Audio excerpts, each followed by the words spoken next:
Hello, hello, hello. Mega love shout out guys. Meron na naman tayong pahula for 1,000 pesos. Gcash. Ito ay makikita natin guys na gumagalaw. At pwedeng kainin. Yun ang maganda.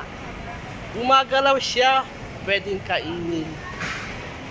Ano kaya ito?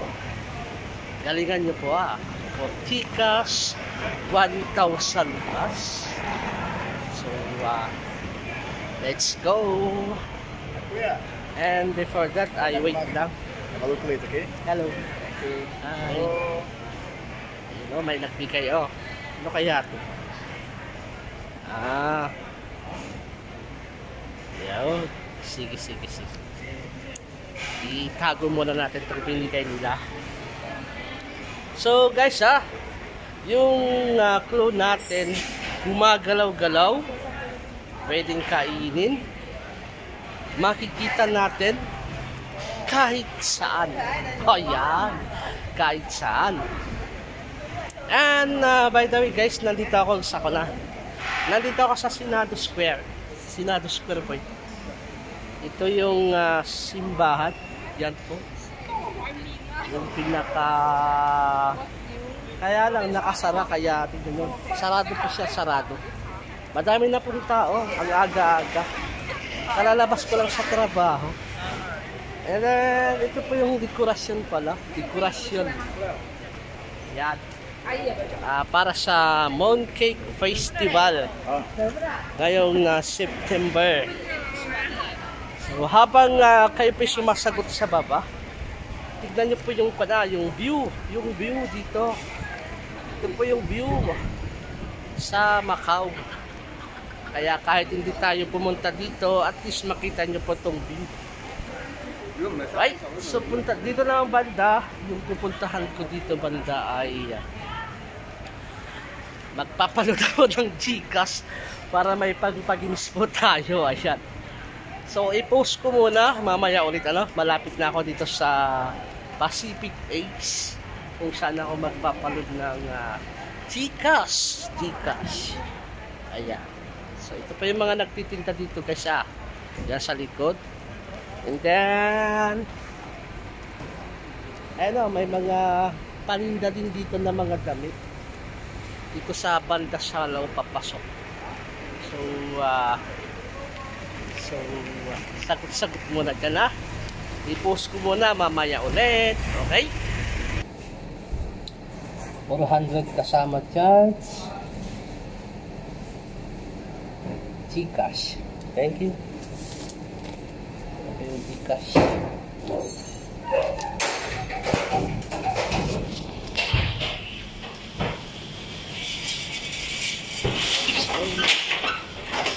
Yan po yung sa Pacific.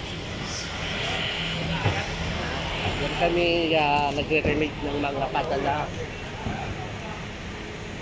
Kaya yan, sa Gcash, yan kami nagpapa-Gcash. Ay, continue natin guys yung clue natin ay gumagalaw siya. Hindi siya tao Ito ay pwedeng makain ng tao. Ayan ay, bago yan ay punta tayo sa isda muna pala. Bili ako ng isda dito naman banda yung isdaan. Lang pasok tayo.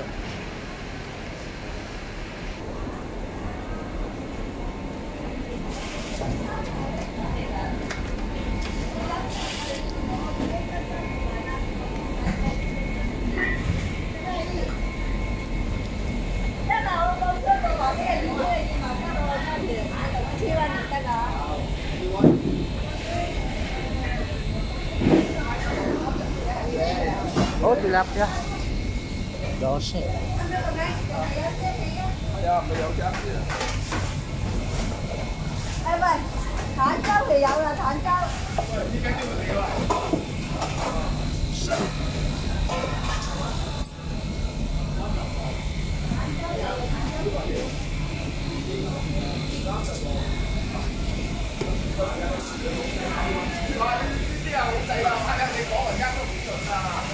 你睇個名嗰度，哦，一係睇網嗰啲，你睇，你話收錢㗎，你左右㗎，你即係估呢個大老細啊嗰啲。梗係嗌老細先收錢㗎啦，打工仔邊有時間收錢啊？嗰隻又跟住人咁睇。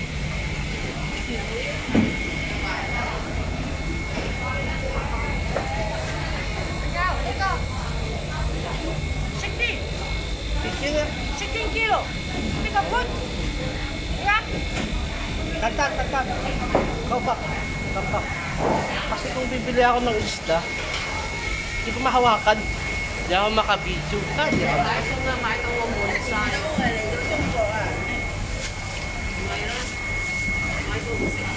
buhay pa. Mga buhay na isda karamihan. So, sige siya, galingan nyo habang tinuturo mo kayo dito sa Macau. Yan po yung sa market ng mga isda. Yung sa taas niya, mga karne naman. Ito naman yung mga murang bilihin ng mga damit. Ayan. Pasok tayo.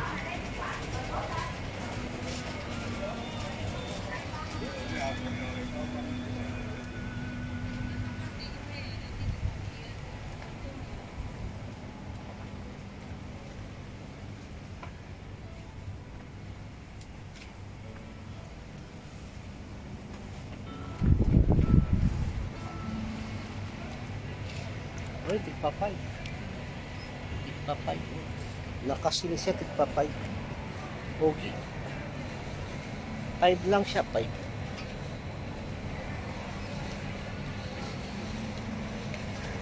Bili kaya tayo? Bili nga ako.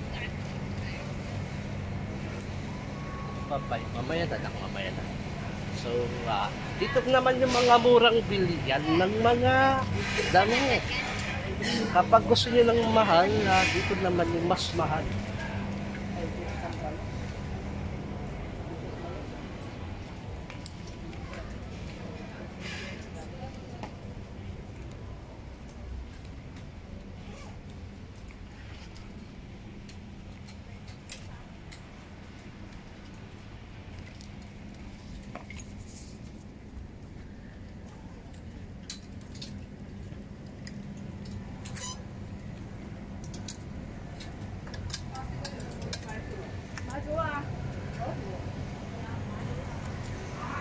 $20. Diba? Mura siya. $20, diba? Alright, okay. Sige, sagot pa sa baba. Tayo magtutur. Ito naman yung para sa nanay. Para sa mga nanay. Ayan. Mga para sa nanay. Ito yung mga paninda.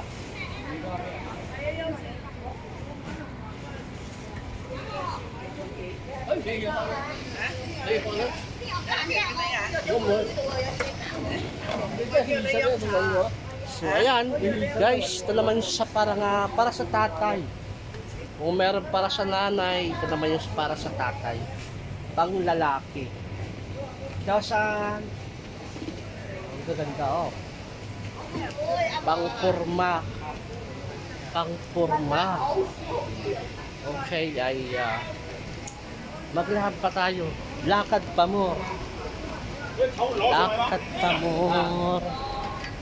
So, lagi niyong tandaan, ito po yung Senado Square. Ito po yung pinakasikat na pasyalan dito sa Macau.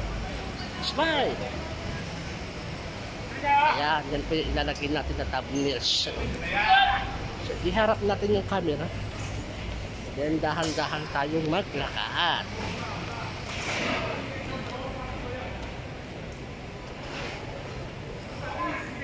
Sana may nanalo guys dyan sa pinapahulaan natin.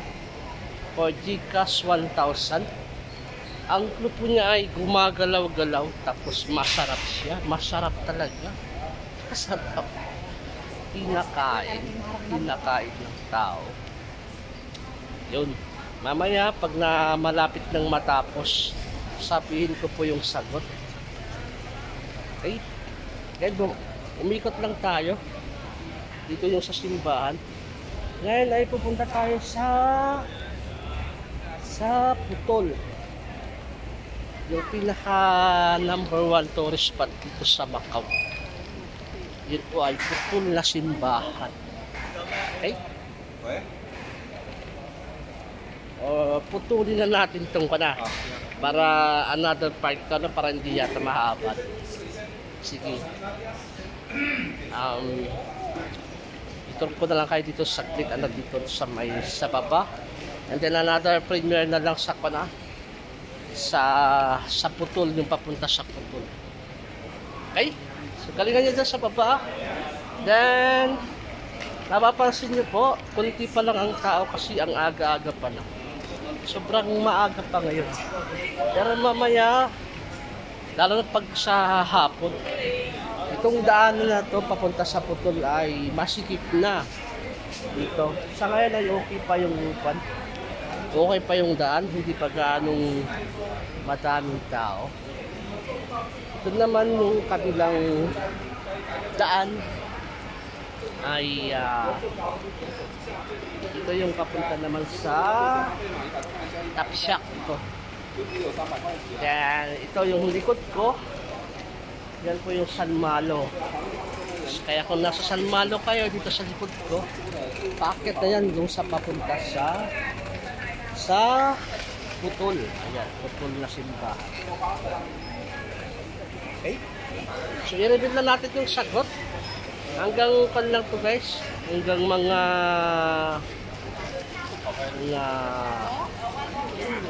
ilang minutes lang para sa ganun na may part 2 tayo. Another pahula doon sa Putulan. And before that, bago ko i-reveal yung sagot pala ay tignan nyo po ito. Hello, Chausan. Ito po yung napitpit na karne. Ito po yung pasalubong. Pasalubong na dinarayo dito sa Macau. Marami dyan na sa medyo taas-taas niya. Pre-taste. Pre-taste po doon. Kagaya dito, may pre-taste po dito. Yan. Yan. Kuha tayo ng pre-taste. Ito po pre-taste. Pre-taste. Sarap. Kaya lang mahal.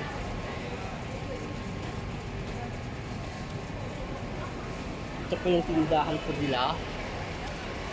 Ang pangalan ay hindi ko mabasa kasi Chinese.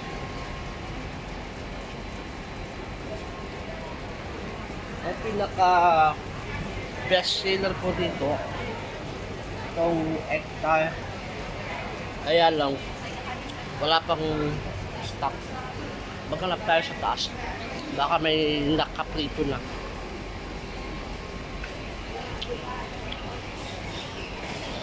Ayan.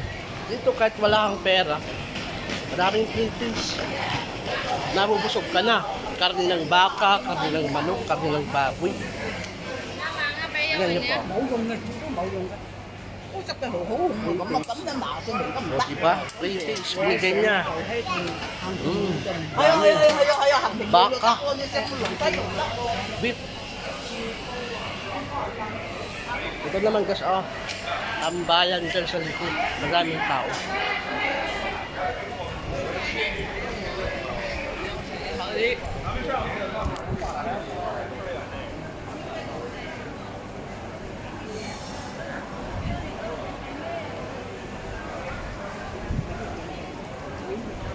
Yan.